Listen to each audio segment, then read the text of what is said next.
하나님 말씀은 마가복음 11장 1절에서 11절입니다.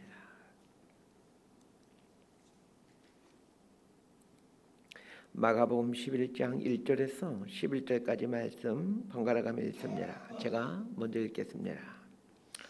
그들이 예루살렘에 가까이 와서 감난산 벳바게와 베다니에 이르렀을 때에 예수께서 제자 중 둘을 보내시며 이르시되 너희는 맞은편 마을로 가라. 그리로 들어가면 곧 아직 아무도 타보지 않은 나귀 새끼가 메어 있는 걸 보리니 풀어 끌고 오라. 만일 누가 너희에게 왜 이렇게 하느냐 묻거든 주가 쓰시겠다 하라. 그러면 즉시 이리로 보내리라 하시니 제자들이 가서 본즉 나귀 새끼가 문 앞거리에 메어 있는지라. 그것을 보니 거기 서 있는 사람 중 어떤 이들이 이르되 나귀 새끼를 풀어 무엇하려느냐 하매 제자들이 예수께서 이르신 대로 말한대 이에 허락하는지라.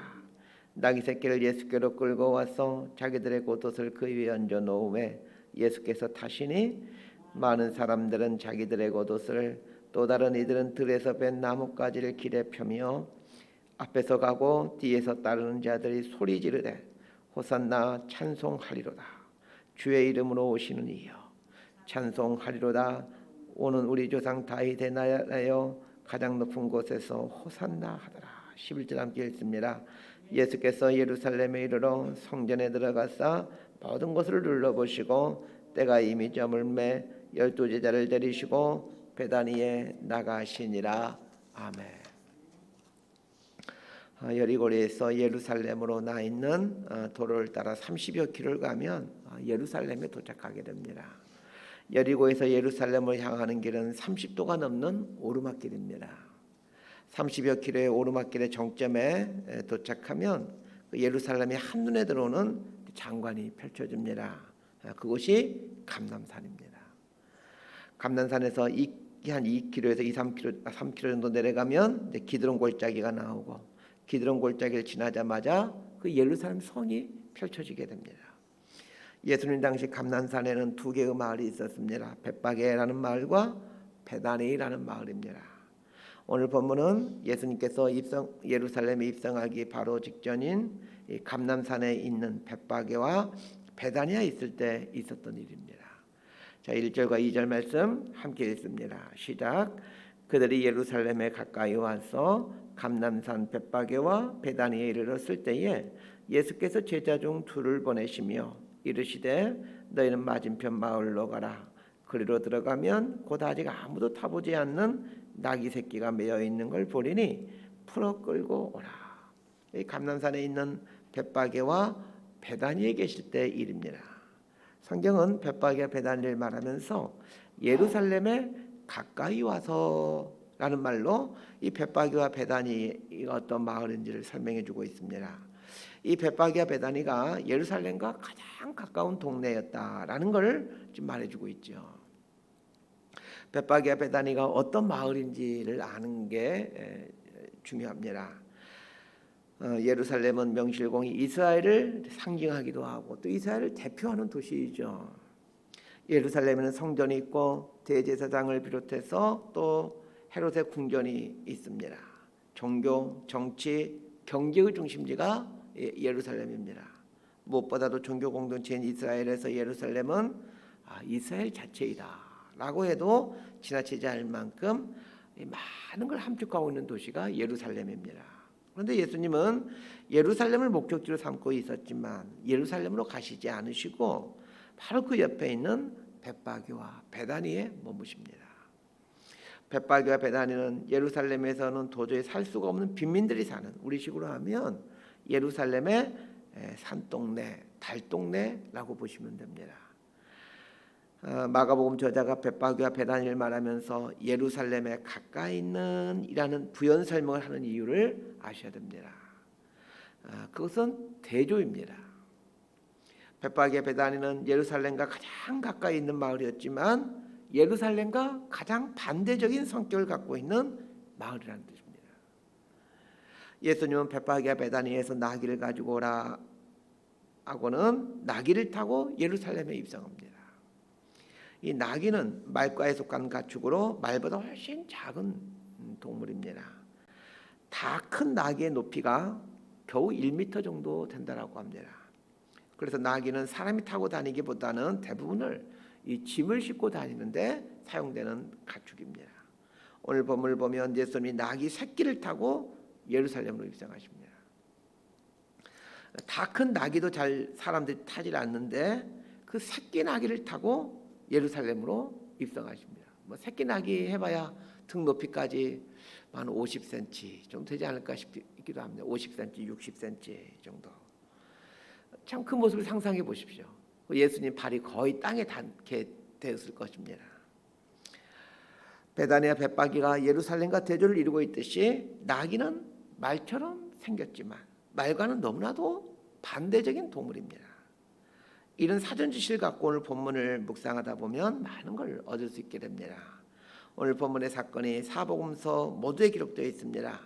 사복음서 모두에 기록되었다라는 것은 이 사건이 굉장히 중요한 사건이다라는 뜻입니다. 이 사건이 중요한 것은 나귀 새끼를 타고 예루살렘으로 입성하시는 그 예수님의 행동 자체보다는 그 행동에 담겨진 어떤 의미, 어떤 상징이 중요하기 때문에 그렇습니다. 벳바게에 계실 때에 두 제자를 불러 맞은편 마을로 가서 나귀 새끼를 데리고 오라 이렇게 말씀하십니다. 여기서 말하는 맞은편 마을이란 베다니를 말합니다. 예수님의 목적지는 예루살렘입니다. 예루살렘으로 입성하는 이유는 십자가를 지시기 위함이지만 더 근본적인 이유는 예수님이 왕이시라는 것을 보여주기 위함입니다. 십자가를 지심으로 인간의 죄 문제를 해결하는 진정한 왕으로 오셨다는 것을 보여주기 위해 이제 예루살렘에 입성하시는 겁니다. 그래서 왕으로 오셨다는 걸 보여주기 위해 그 왕처럼 무언가를 타고 예루살렘에 입성해야 되는데 말을 타고 가는 것이 아니라 나귀를 타고 그것도 어린 나귀를 타고 입성하십니다. 이것은 예수님이 왕으로 이 땅에 오셨지만 세상의 왕들과는 전혀 다른 왕이라는 것을 말해주는 것입니다. 세상의 왕과 전혀 다른 왕이라는 걸 보여주는 도구들이 이 벳바게, 베다니, 나귀 새끼 이런 것입니다. 벳바기, 베다니, 나귀 새끼는 예수님이 어떤 왕이신지를 잘 보여주는 아주 상징적인 도구들입니다. 그럼 왜 예수님은 그것도 나귀 새끼를 타고 예루살렘에 입성하시는 것일까요? 첫 번째 의미는 예수님이 평화의 왕으로 오셨다는 것을 말해주기 위함입니다. 통상 왕들은 말을 타고 예루살렘에 입성하곤 했습니다. 평상시에 왕은 마차를 타고 다니죠. 그러나 유일하게 왕이 말을 타고 예루살렘에 들어온 때가 있습니다. 전쟁을 마치고 돌아올 때입니다. 그런 면에서 예수님이 말을 타지 않고 나귀를 타고 예루살렘에 입성하시는 것은 예수님이 평화의 왕으로 오셨다라는 것을 말해줍니다. 지금 예수님을 따르고 있는 사람들은 이번 예루살렘 여행에서 예수님이 수많은 군중들의 힘을 동원하여 로마 군대를 축출하고 새로운 왕조를 세울 것이라고 기대하고 있습니다. 이것이 얼마나 잘못된 기대였는지를 깨닫도록 하기 위해 예수님은 나귀 새끼를 타고 입성하는 겁니다. 나는 로마 군인들과 헤롯 왕조를 몰아내기 위해 온 것이 아니라 죄와 두려움에 살고 있는 사람들에게 평안을 주기에 왔다라는 것을 말해주는 것입니다. 두 번째 의미는 겸손입니다. 왕은 지상에 존재하는 가장 높은 자리입니다. 왕과 겸손은 어울릴 수가 없는 단어입니다. 예수님께서 왜 짐을 운반하는 동물, 그것도 새끼 나귀를 타고 예루살렘으로 입성하시는 것입니까? 예수님이 세상의 왕들과는 전혀 다른 겸손한 왕이라는 것을 말해주기 위함입니다. 예수님은 예루살렘에 입성하실 때 전혀 예루살렘답지 않는 베다니, 벳바기 그리고 이 나귀 새끼의 특징을 갖고 예루살렘의 왕으로 입성하십니다. 예루살렘적인 것을 갖고 예루살렘에 입성해야 되는데 예루살렘과는 정반대의 것을 갖고 예루살렘으로 입성하십니다. 이제부터 정말 이제 중요한 내용들이 등장합니다. 예수님이 예루살렘에 입성하기 위해 머무셨던 벳바게, 베다니 그리고 예루살렘에 입성하시면서 타고 가시는 나귀 새끼를 우리가 어떻게 이것을 적용해야 되는가 하는 것입니다. 벳바게를 설명하면서 예루살렘에 살 수 없는 사람들의 마을이라고 말씀드렸습니다. 그러면서 벳바게는 인류 인생들에 치여 바닥에서 살고 있는 삼류 인생들을 말합니다. 베단은 예루살렘에서 살 수 없는 아웃사이더들을 말합니다. 나귀 새끼도 같은 맥락입니다. 말과에 속하지만 말하고는 너무나도 비교되는 작고 투털한 동물이 나귀입니다. 그러면서 나귀 새끼는 무명의 볼품없는 보통의 사람들을 말합니다. 그런데 예수님께서 나귀도 아니고 나귀 새끼를 타고 예루살렘으로 입성하십니다. 이제부터 베다니 출신의 이 나귀 새끼에게 한번 우리의 눈을 한번 주목해 보십시다. 어떤 게 생겼는지 우리는 알 수 없죠. 그렇지만 한번 상상해 보는 거예요. 어린 나귀 새끼, 조그마한 나귀 새끼를 한번 이렇게 머릿속에 그려보시길 바랍니다. 아마 크기로 한다면 큰 개 정도라고 생각하시면 될 것 같습니다. 아까 읽었지만 2절 말씀 다시 한번 읽겠습니다. 시작. 이르시되 너희는 맞은편 마을로 가라. 거리로 들어가면 곧 아직 아무도 타보지 않는 나귀 새끼가 매여 있는 것을 보리니 풀어 끌고 오라. 예수님께서 벳바게에서 맞은편 마을로 두 제자를 보내게 되는데 이 나귀가 있는 곳은 맞은편 마을, 즉 베다니입니다. 베다니 어느 집 앞에 어미 나귀 새끼와 새끼 나귀가 매여 있습니다.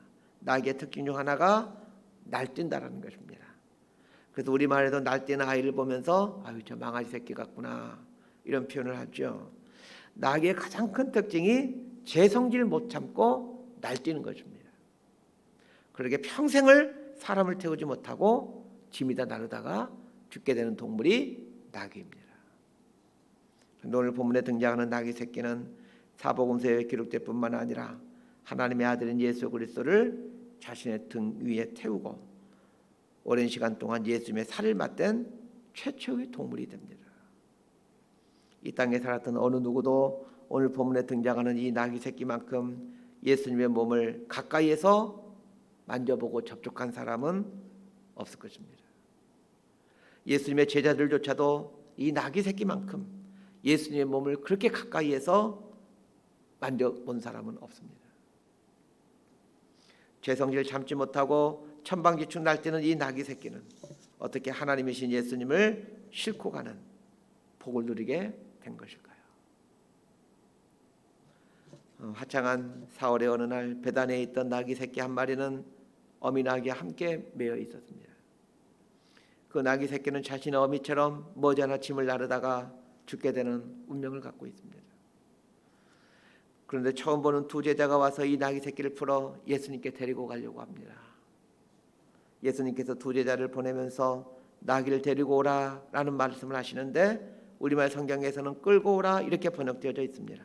우리말로 번역하면서 그 동물을 향해 데리고 와라 이런 말을 쓰는 게 합당치 않아서 끌고 와라 이렇게 번역한 것으로 보여집니다. 그런데 끌고 오라라고 번역되는 헬라어 단어 아고라는 단어인데 이 아고라는 단어는 인도하다, 권유하다라는 뜻의 단어입니다. 그러면서 보면 나귀 새끼는 두 제자의 인도함을 받아 두 제자의 권유함을 받아 예수님 앞에 나오게 된 것입니다.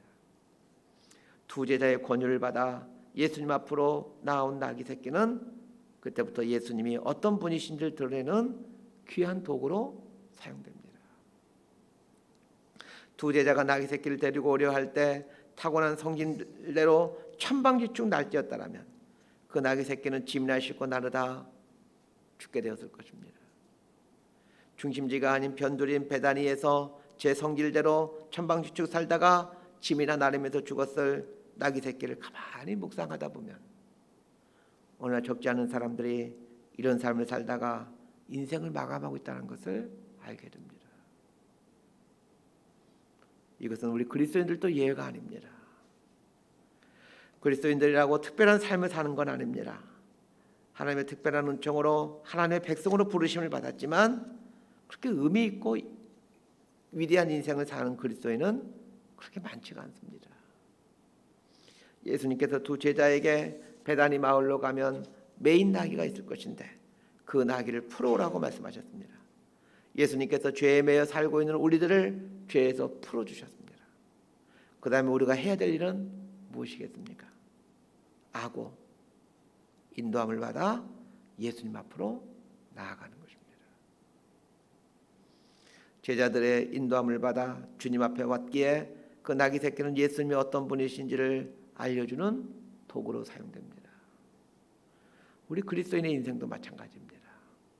예수님께서 십자가에 달려 죽으심으로 죄에 묶여 살던 우리를 죄에서 해방시켜 주었습니다. 평생 죄나 짓고 살다가 죽게 될 우리들을 죄에서 해방시켜 주셨습니다. 그러나 거기서 끝나서는 안 됩니다. 죄에서 해방되었기에 내 마음대로 살아서는 안 됩니다. 죄에서 해방된 다음에 해야 될 일은 내 성질 죽이고 내 악한 본성 죽이고 내 이기적인 본성 죽이고 예수님께 점점 가까이 나아가야 합니다. 그분의 말씀 앞으로 날마다 나아가 말씀에 의해 설득당해 가야 됩니다. 신앙은 하나님의 말씀 앞에서 설득당해가는 과정입니다. 그러나 대부분의 신자들의 모습은 이렇게 살아가지 않습니다. 교회에 나오지만 끝까지 자기 생각을 갖고 살아가고 어떤 경우는 자기 생각을 이루어달라고 하나님께 기도하곤 합니다. 자기 생각을 포기하지 않습니다. 그러나 꼭 기억하셔야 됩니다. 신앙생활은 하나님의 말씀 앞에서 말씀에 의해 설득당해가는 과정입니다. 나귀 새끼가 제자들의 손에 의해 아고 이끌림받아 따라가듯이 하나님 말씀에 매여 말씀에 설득당해 점점 하나님께 나아가야 합니다. 나귀 새끼가 제자들에 의해 이끌림받아 예수님 앞으로 나아갑니다. 그러자 예수님께서 나귀 새끼 위에 올라타십니다. 배단이 백박의 나귀 새끼 같은 삼류 인생인 우리가 하나님께 쓰임받는 비결도 이와 똑같습니다. 하나님 말씀에 설득당해 그분 앞에 가서 겸손히 엎드리는 것입니다. 그러면 예수님께서 나귀 새끼 같은 우리 인생을 사용하시게 됩니다. 하나님이 쓰시는 사람은 능력 있는 사람이 아니라 하나님께 설득당하여 하나님 앞에 겸손히 순종하는 사람입니다. 6절에서 10절까지 말씀 함께 읽습니다. 시작. 제자들이 예수께서 이르신 대로 말한데 이에 허락하는지라.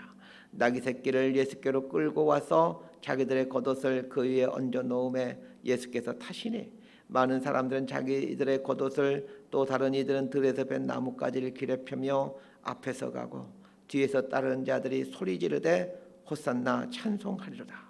주의 이름으로 오시는 이여 찬송하리로다. 오는 우리 조상 다윗의 나라여 가장 높은 곳에서 호산나 하더라.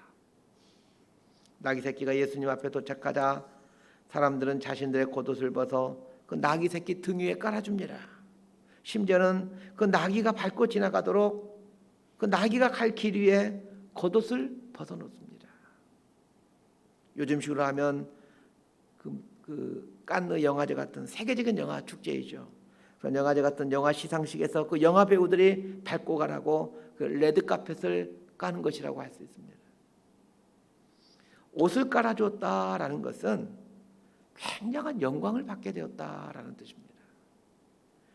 나귀 팔자에 사람들의 겉옷이 자신의 등에 걸쳐지게 되고 또 자기가 갈 길 위에 그 사람들의 옷이 깔아지게 되는 영광을 누리게 됩니다.